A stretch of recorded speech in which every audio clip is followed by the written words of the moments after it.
Ladies and gentlemen, good morning. It is my hope and prayer that this video is going to find you guys in good health. Personally, I'm fine. Kisumu is also fantastic.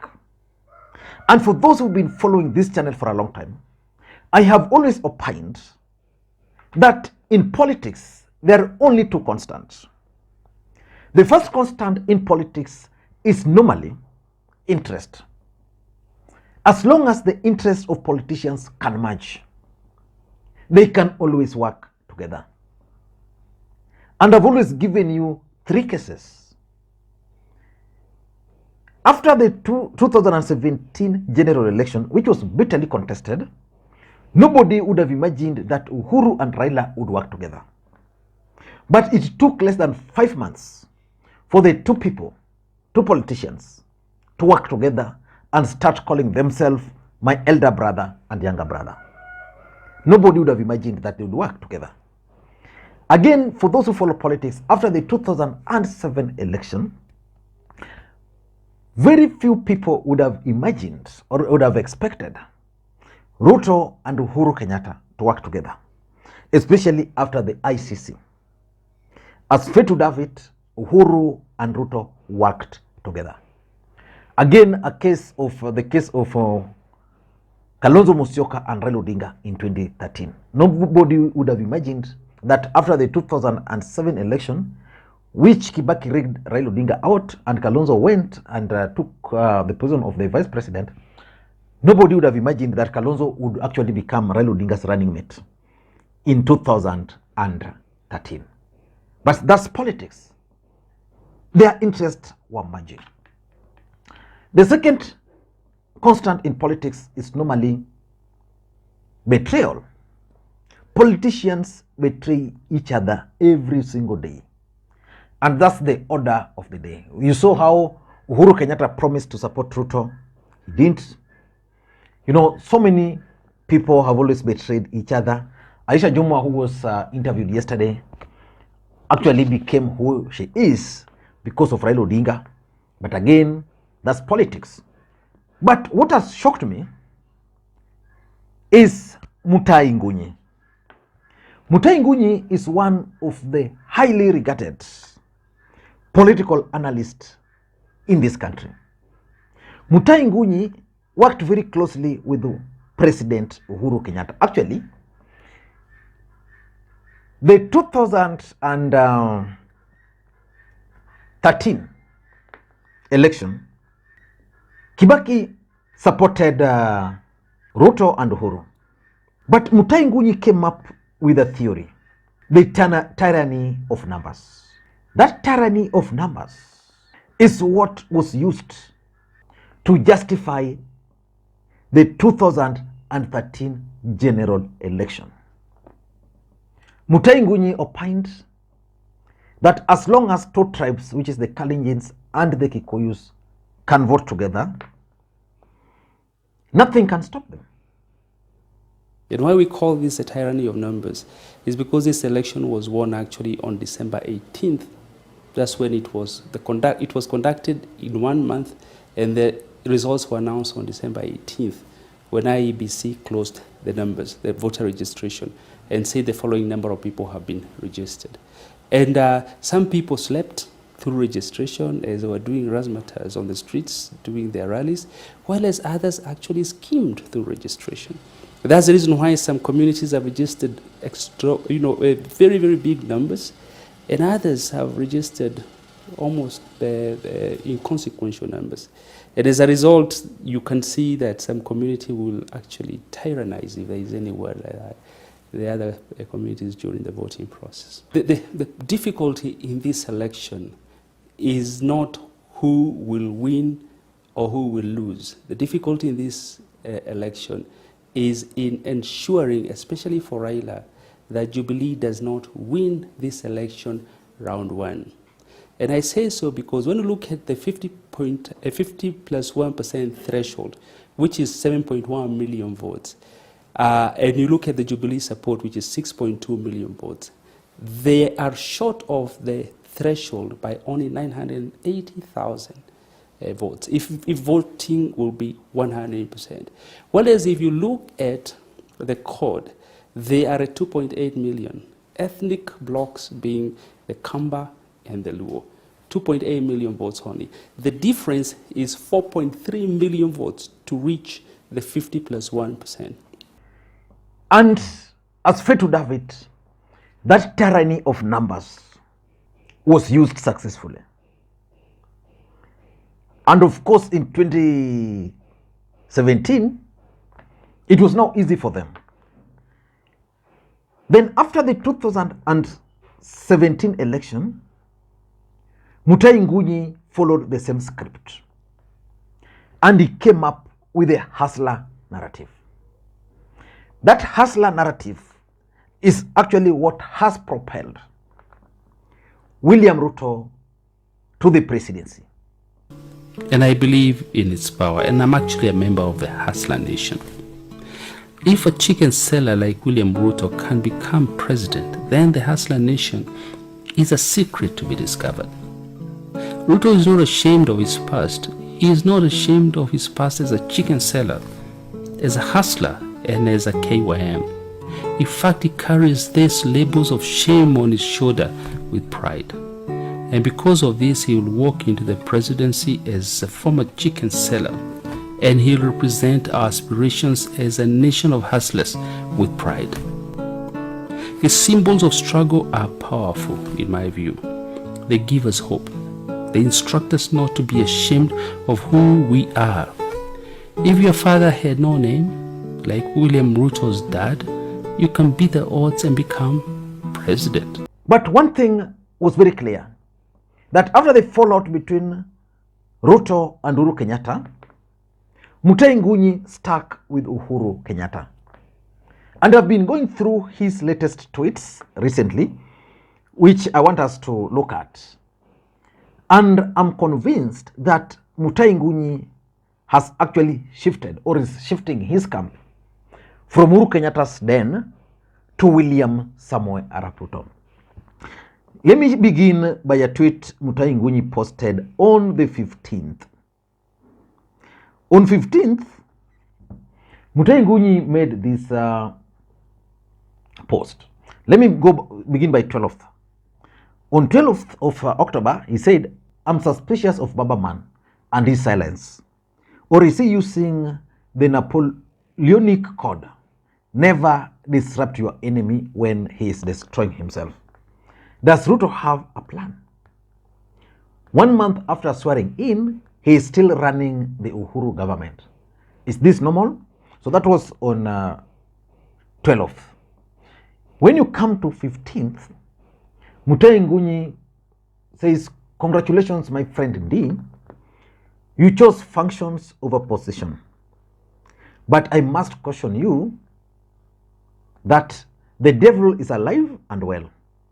He lives at State House. And you know it's because I sent you to State House Kigali, then you resigned after 3 months. Use arrogance positively." So on this particular day, William Ruto had named David Ndii as head of his Economic Council. And that was what Mutahi Ngunyi was referring to in this particular tweet. Then the same 15th, he has now introduced Ndii here. And by introducing Ndii, he's also suggesting that is the one who actually sent David Ndii, because at some point, David Ndii worked as an economic advisor to Paul Kagame. So he's revealing that it's him who sent him to Kigali. And he's saying, again, another tweet, after 30 days as president, how do you rate William Ruto? I give him an A for achievement and a B minus for effort. What's your rating? So he conducted an opinion poll there, and William Ruto's rating was 47%. Yeah. Then again, the same day, D is making another opinion poll. With Ruto's appointment, is country moving in the right direction? I say we give him a chance. What do you think? And remember, we gave Raila the presidency and he slept through the revolution. Again, David Ndi is coming up with the two things here. The fact that Raila Odinga was given the presidency, but he let it go. And also, he's also talking of William Ruto's performance, which is rating. And of course, 50% are saying in the right direction.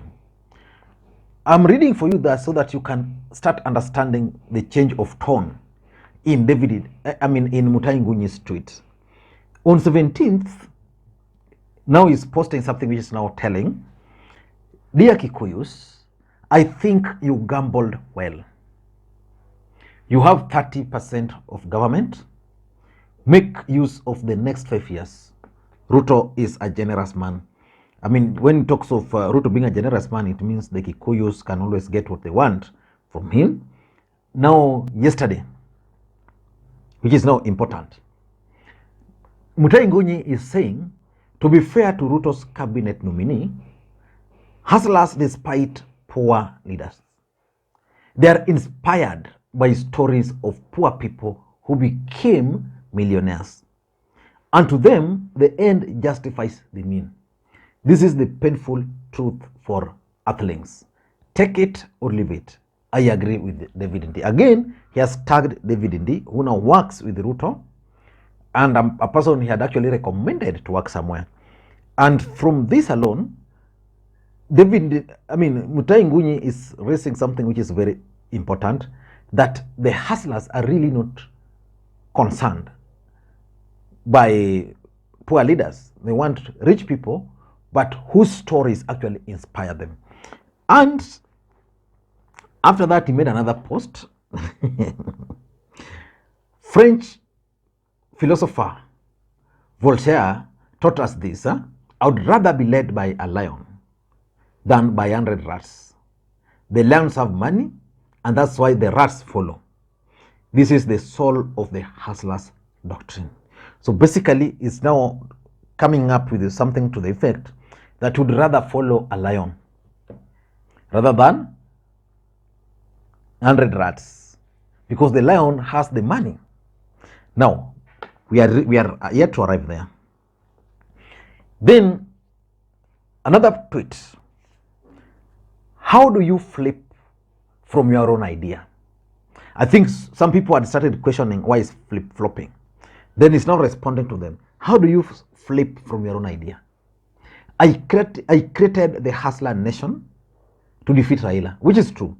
The Hustler narrative and the Hustler Nation was created by Mutahi Ngunyi to defeat Raila. Then I was asked to reverse it. So which means after he created it and it spread like bushfire, he was then asked to try and reverse it. The attempt failed. So his attempt to reverse it failed. Now I'm back to default. So basically he's saying now he's back to the hustler where he was. If the facts change, you change your mind. If supporting your idea is flopping, yes, I've flipped. And then, so he's asking you that if supporting your own idea is flipping, not flopping, is flipping, then he's confirming that, of course, he's now supporting his idea, and if that's flipping, he has already flopped, so no problem. And he's now saying again, Ruto is moving too fast for our political diagnosis. But this is my take. He will have a cabinet of cartoons like Moi, but have the types of Aisha Jumwa supported by a competent PS like Kibaki did. Then he will run the government using technocrats. Don't waste your time on CS vetting. So you see, basically he's supporting Ruto's nominees because questions were being asked on some of them, their qualification, whether they are qualified to run the cabinet. But now let us not get into that. The truth and the fact of the matter is that as far as these tweets are concerned, Mutahi Ngunyi is already off. He's in William Ruto's camp. But what do you think might have motivated Mutahi Ngunyi to drop Uhuru Kenyatta? For me, I have only 5 reasons. Number one, I think probably William Ruto reached out to him.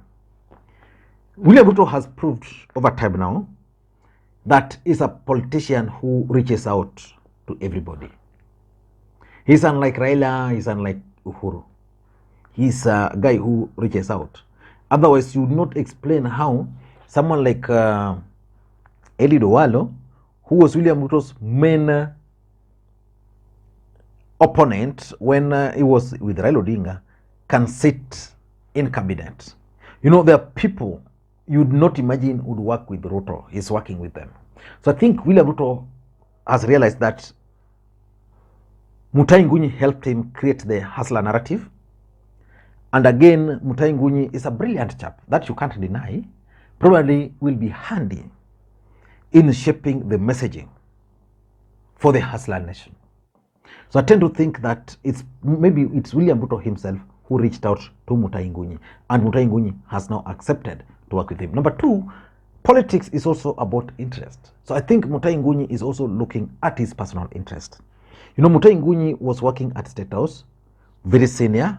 He's the guy who was managing the messaging. If there were people who were contracted, you know, it was Mutahi Ngunyi. Now that Uhuru is out of power, it means those privileges are gone. Maybe he's trying to do whatever he's doing so as to catch the eye of the president, and maybe he will be called and will continue doing what he was doing for Uhuru, because the truth is Mutahi Ngunyi is doing this as a professional service.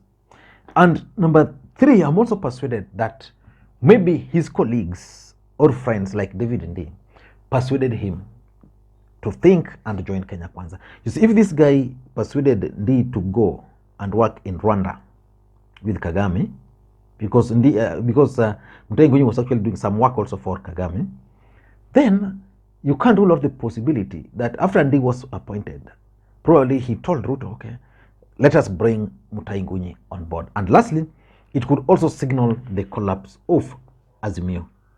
When you see people like David Ndii, of course politics is about interest, but when you see people like David Ndii,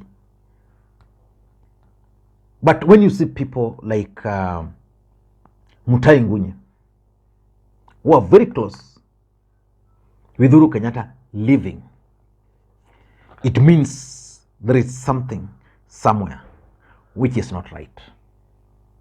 That is the honest truth. I don't know what you think, but that's my take. Again, for those who are watching the channel for the first time, please take a second or two, click that subscribe button so that next time we produce a video like this, YouTube will automatically notify you. Thank you, and may you have a good day. Bye-bye.